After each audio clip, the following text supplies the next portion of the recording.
Baiklah, Assalamualaikum dan salam sejahtera. Ini ialah video yang kedua iaitu tentang penerangan untuk kertas kerja.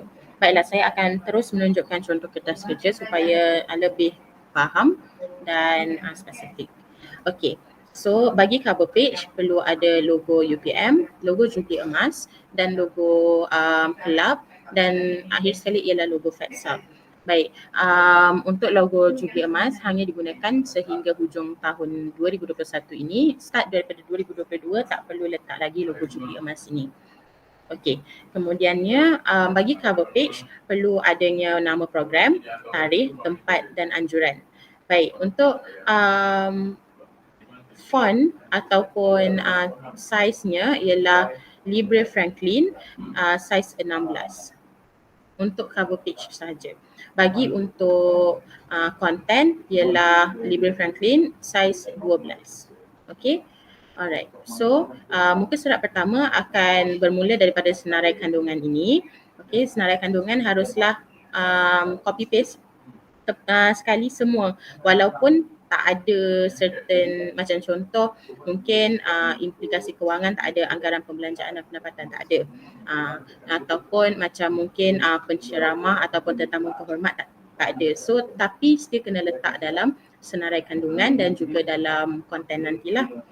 So senarai kandungan ni boleh copy paste je. Nanti saya akan bagikan contoh kertas kerja ini di dalam group WhatsApp kita. Okay. Alright, next ialah ringkasan executive program.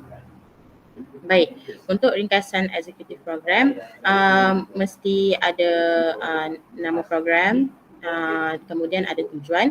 Tujuan ini mengikutlah kepada kita nak minta kelulusan fakulti ataupun kelulusan BHAP. Sekiranya kelulusan fakulti dan begini ataupun kelulusan BHAP dan begini. Okay. Bagi yang lain, yang ini pengenalan dua objektif ringkas tanpa sebarang huraian.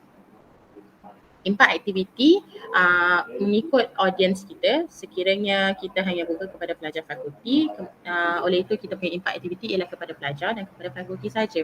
Namun sekiranya kita buka kepada pelajar awam, kemudian kita akan ada kepada pelajar, kepada fakulti dan kepada universiti. Sekiranya kita buka kepada orang luar sekali, dan dia ada kepada pelajar, kepada fakulti, kepada masyarakat dan juga kepada universiti. Baik, bagi tarikh, tempat semua sama macam biasa, tulis je tarikh dan tempat program dijalankan. Tetamu kehormat, mana-mana pihak atasan yang ingin dijemput untuk merasmikan majlis atau sebagainya. Kemudian anjuran ialah siapalah kelab mana ataupun expo daripada kelab mana macam tu. Okey, kemudiannya kumpulan sasaran ialah mahasiswa Fakulti Pengajian Pendidikan ataupun dia kalau nak buka kepada semua dan tulis mahasiswa Universiti Putra Malaysia.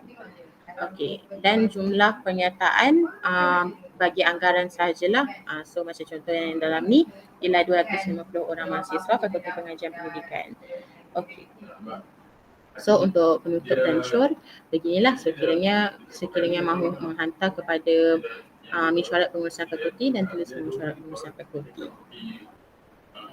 Okey. Next ialah sama seperti ringkasan eksekutif tadi. Yang lainnya ialah pengenalan. Pengenalan perlulah ada 4 objektif ringkas bersama huraian. Hasil pembelajaran haruslah mengikut kepada domain-domain pembelajaran iaitu kognitif, afektif dan psikomotor serta kemahiran insaniah.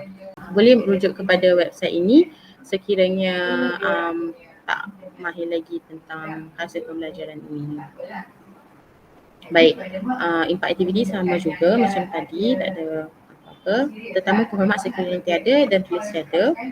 Okey, untuk pencalonan jemputan ataupun tetamu kehormat, formatnya begini: nama, portfolio, nama jabatan ataupun nama fakulti, kemudiannya nama universiti.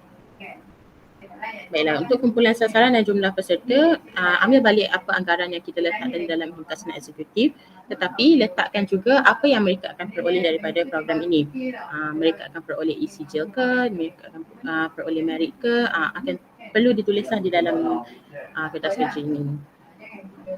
Okey, kemudian jawatan kuasa aktiviti buat lampiran. Kemudian cadangan pegawai pemantau pun ialah penasihat kelab.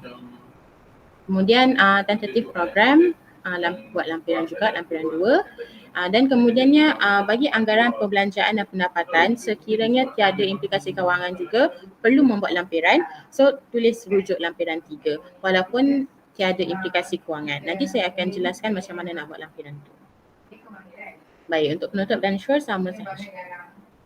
Baik, untuk pengesahan kertas kerja ialah pertama sekali ialah pengarah program, kedua ialah penasihat persatuan ataupun kelab, dan ketiga ialah buat masa sekarang kita tak ada lagi dekan bagi fakulti kita.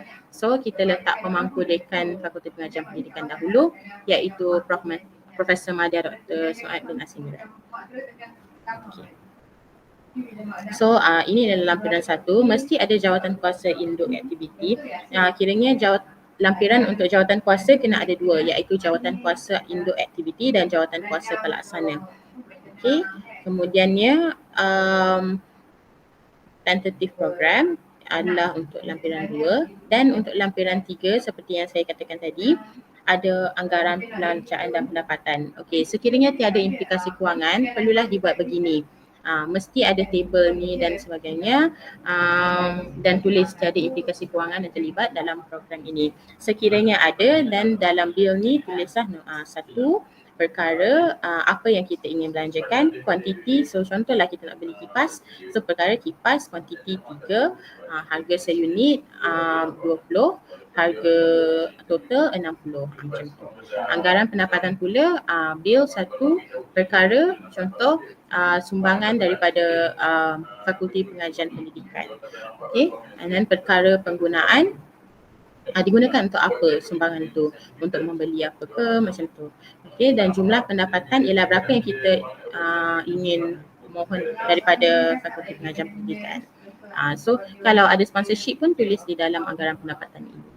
Baiklah, itu sahaja bagi video yang kedua iaitu contoh kertas kerja. Terima kasih.